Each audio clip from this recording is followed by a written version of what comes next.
Hey hi, welcome to Bellebeauty box. இந்த time நம்ம என்ன பார்க்க போறோம்னு பார்த்தீங்கன்னா ஸ்க்ரப் பவுடர் வந்து வீட்டிலே எப்படி ரெடி பண்ணலாம் அப்படிங்கறத தான் பார்க்க போறோம். ரொம்ப ஈஸியான மெத்தட்ல உங்களுக்கு நான் எப்படி பண்ணணும்ங்கறத சொல்ல போறேன். அண்ட் தென் இது உங்க ஃபேஸ் அண்ட் பாடிக்கு நீங்க தாராளமா யூஸ் பண்ணலாம். நெக்ஸ்ட் ஒன் பார்த்தீங்கன்னா இந்த ஸ்க்ரப் பவுடர் எதுக்காக அப்படின்னு பார்த்தீங்கன்னா நம்மளுக்கு அன்ஈவன் ஸ்கின் டோன்ஸ் வந்து பாடியில எப்பவுமே இருக்கும். ஸோ இந்த ஸ்க்ரப் பவுடர் வந்து நீங்கள் யூஸ் பண்ணும்போது அந்த அன்ஈவன் ஸ்கின் டோன் மாதிரி உங்கள் ஸ்கின்னை வந்து நல்ல ஒயிட்டனிங் ஸ்கின் டோனாக மாற்றுறதுக்காக இந்த ஸ்க்ரப் பவுடர். ஆக்சுவலி இந்த ஸ்க்ரப் பவுடர் வந்து நம்ம ட்ரையாக ரெடி பண்ணி வைக்க போகிறோம். இந்த பவுடரை வந்து நம்ம எப்படி யூஸ் பண்ணணும் அப்படிங்கிறத நான் லாஸ்ட்டாக சொல்கிறேன். இந்த பவுடர் வந்து நீங்கள் வீக்லி ட்வைஸ் வந்து நீங்கள் யூஸ் பண்ணலாம். இந்த பவுடர் ஆக்சுவலி நீங்கள் பாத் பவுடராகவும் யூஸ் பண்ணலாம், ஃபேஸ் ஸ்க்ரப்பாகவும் நீங்கள் வந்து தாராளமாக யூஸ் பண்ணலாம். நீங்கள் வந்து இப்போது இன்றைக்கி வந்து நீங்கள் இந்த ஸ்க்ரப் யூஸ் பண்ணுறீங்க அப்படின்னா இன்றைக்கி ஃபுல்லாக நீங்கள் வந்துட்டு சோப் பார் இல்லை வேறு எதுவும் க்ரீம், லோஷன், டால்கம் பவுடர் இந்த மாதிரி எதுவும் யூஸ் பண்ணாமல் இருக்கிறது நல்லது. நீங்கள் ஸ்க்ரப் யூஸ் பண்ணுற அன்றைக்கி மட்டும் தேவையான இன்க்ரீடியன்ட்ஸ் ரெண்டு தான். என்னென்னு பார்த்தீங்கன்னா organic powders and essential oil, இது ரெண்டும் வச்சு தான் நம்ம வந்து இந்த பவுடர் ரெடி பண்ண போகிறோம். நீங்கள் வந்து ஆர்கானிக் பவுடர் உங்களுக்கு எந்த பிராண்டு வந்து பெஸ்ட்டாக இருக்குதுன்னு தோணுதோ நீங்கள் அதை வந்து தாராளமாக வாங்கிக்கலாம். எசென்ஷியல் ஆயிலும் அப்படி தான். அமேசானில் போய் நீங்கள் பார்த்தீங்க அப்படின்னா உங்களுக்கு நான் கொடுத்துருக்க அந்த ஆர்கானிக் பவுடர், எசென்ஷியல் ஆயிலெலாம் வந்துட்டு உங்களுக்கு அமேசானில் கிடைக்கும். அதில் நீங்கள் செலக்டட் ப்ராடக்டாக நீங்கள் தாராளமாக வாங்கிக்கலாம். இப்போ இதோட அளவு நம்ம எவ்வளோ ஆட் பண்ண போகிறோம்னு பார்த்தீங்கன்னா 1/4, 4ல் 1 பங்கு. So 1 cup organic papaya powder, 1 cup organic orange feel powder, 3 table spoon நட்மக் powder வந்து எடுத்துக்கோங்க.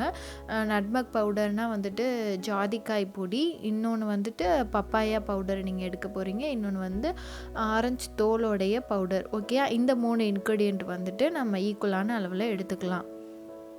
நெக்ஸ்ட்டு வந்துட்டு எசென்ஷியல் ஆயில் வந்து நம்ம ஆட் பண்ண போகிறோம். எந்த அளவில் நம்ம இன்க்ரீடியன்ட்ஸ் எல்லாம் ஆட் பண்ணுறோமோ அந்த அளவுக்கு ஏற்ற மாதிரி தான் நம்ம எப்போவுமே எசென்ஷியல் ஆயில் ட்ராப்ஸ் வந்து ஆட் பண்ணணும். இப்போ வந்துட்டு நீங்கள் 2/4 இருந்தது உங்களோட அளவு வந்து 2 கப்பாக ஆட் பண்ணுறீங்க, 4ல் 2 பங்காக ஆட் பண்ணுறீங்க அப்படின்னா ஸோ எக்ஸ்ட்ரா ஒரு ட்ராப் வந்து நீங்கள் ஆட் பண்ணிக்கலாம். அதுக்கேற்ற மாதிரி தான். ஸோ இதில் வந்துட்டு நம்ம 3 drops papaya essential oil, 3 drops orange essential oil வந்துட்டு ஆட் பண்ணிக்கணும். ஓகே, இப்போ கரெக்டான அளவில், கரெக்டான மெஷர்மெண்ட்டில் கரெக்டான எசென்ஷியல் ஆயில் ட்ராப்ஸ் வந்து நம்ம ஆட் பண்ணி மிக்ஸ் பண்ண போகிறோம். ஆக்சுவலி பார்த்தீங்கன்னா நீங்கள் இப்போ 3 பவுடரையும் ஒன்றா மிக்ஸ் பண்ணிவிட்டு அது கூட வந்து நீங்கள் 3 drops papaya essential oil, 3 drops வந்து ஆரஞ்சு எசென்ஷியல் ஆயில் வந்து ஆட் பண்ணி நல்லா மிக்சிங் ஸ்டிக் வச்சு நல்லா மிக்ஸ் பண்ணிவிட்டு ஒரு கிளாஸ் ஜாரில் ஸ்டோர் பண்ணி வச்சாலும் சரி. இல்லை அப்படின்னா வந்துட்டு உங்களுக்கு எல்லா எசென்ஷியல் ஆயிலும் எல்லா பவுடர் கூடயும் ஒன்றா மிங்கிள் ஆகுதான்னு தெரியலேன்னு உங்களுக்கு டவுட் இருந்தது அப்படின்னா தனியாக பப்பாயா பவுடரில் வந்துட்டு ஒரு ட்ராப் பப்பாயா எசென்ஷியல் ஆயில், ஒரு drop orange essential oil mix பண்ணி தனியாக வச்சுக்கோங்க. அதே மாதிரி ஆரஞ்சு பீல் பவுடர்லேயும் 2 ட்ராப் எசென்ஷியல் ஆயில் ஊற்றி தனியாக மிக்ஸ் பண்ணி வச்சுக்கோங்க. அண்ட் தென் நட்மக் பவுடர்லேயும் அதே மாதிரி மிக்ஸ் பண்ணி தனியாக வச்சுட்டு அதுக்கப்புறமா நீங்கள் 3 பவுடரையும் ஒன்றா மிக்ஸ் பண்ணி மிக்சிங் ஸ்டிக் யூஸ் பண்ணி ஒன்றா மிக்ஸ் பண்ணிவிட்டு கிளாஸ் ஜாரில் ஸ்டோர் பண்ணி வச்சுக்கோங்க. ஸோ உங்களுக்கு எந்த மெத்தட் ஈஸியாக இருக்கோ அந்த மெத்தடு நீங்கள் யூஸ் பண்ணி நீங்கள் வந்து கரெக்டாக ஒன்றோட ஒன்று நல்லா பிளெண்ட் ஆகிற மாதிரி மிக்சிங் ஸ்டிக் வச்சு யூஸ் பண்ணிக்கோங்க. லாஸ்ட்டாக கிளாஸ் ஜாரில் கரெக்டாக ஏர் உள்ளே போகாமல் டைட்டாக க்ளோஸ் பண்ணி நீங்கள் ஸ்டோர் பண்ணி வச்சுக்கோங்க. இது உங்கள் ரூம் டெம்பரேச்சர் அளவுலேயே நீங்கள் வச்சா ஓகே தான். கிளாஸ் ஜாரில் ஸ்டோர் பண்ணி நீங்கள் ஏர் போகாத அளவுக்கு டைட்டாக க்ளோஸ் பண்ணி உங்கள் ரூம் டெம்பரேச்சர் அளவுக்கு வச்சுக்கோங்க. ரொம்ப ஈஸியான மெத்தட், நீங்கள் சீக்கிரமாகவே ரெடி பண்ணிடலாம். ஓகே, இப்போ மிக்சிங் மெத்தட் எப்படின்னு பார்க்கலாம். நம்ம ரெடி பண்ணி வச்சுருக்கிறது வந்து ட்ரை பவுடர், அது கூட ஒரு லிக்விட் வந்து ஆட் பண்ணி மிக்ஸ் பண்ணால் தான் நம்மளுக்கு ஸ்க்ரப் பண்ணுறதுக்கு ஈஸியாக இருக்கும்.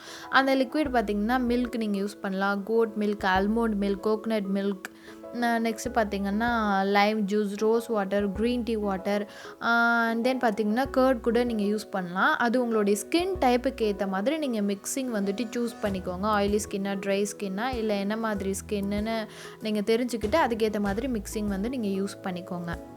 இந்த ஸ்க்ரப் பார்த்திங்கன்னா உங்கள் ஃபேஸ் அண்ட் பாடி ரெண்டுக்குமே நீங்கள் யூஸ் பண்ணலாம். ஸோ உங்கள் ஸ்க்ரப்பை நீங்கள் வந்து லிக்விட் கூட ஆட் பண்ணி மிக்ஸ் பண்ணதுக்கப்புறம் நீங்கள் வந்து அப்ளை பண்ணிவிடுங்க. உங்கள் ஃபேஸ் அண்ட் நெக்கில் வந்து அப்ளை பண்ணிவிட்டு ஜென்டில் மசாஜ் ஒரு 2 to 3 minutes நல்லா ஜென்டில் மசாஜ் கொடுத்துட்டு ப்ளைன் வாட்டரில் வாஷ் பண்ணிவிடுங்க. அன்றைக்கி நீங்கள் சோப் பார்லாம் எதுவும் யூஸ் பண்ண வேணாம், டால்கம் பவுடர் இந்த மாதிரி நான் ஆல்ரெடி சொன்ன மாதிரி எதுவும் யூஸ் பண்ணாதீங்க.